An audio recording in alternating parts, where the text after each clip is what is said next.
What's up guys, check out this LED sign. So it connects to your phone via an app that you have to download and then Bluetooth. It's very easy to connect with Bluetooth. It finds the device right away when you turn it on.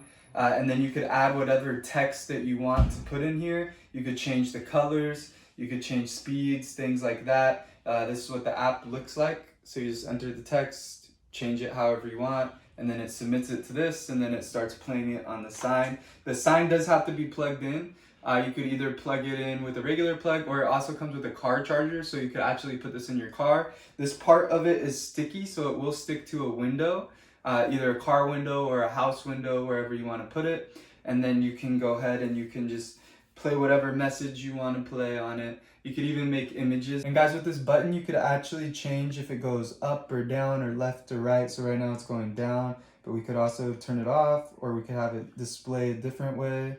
So there's many different ways you could kind of play around with this to make it show your message. As you can see, just keep tapping the button and new things pop up.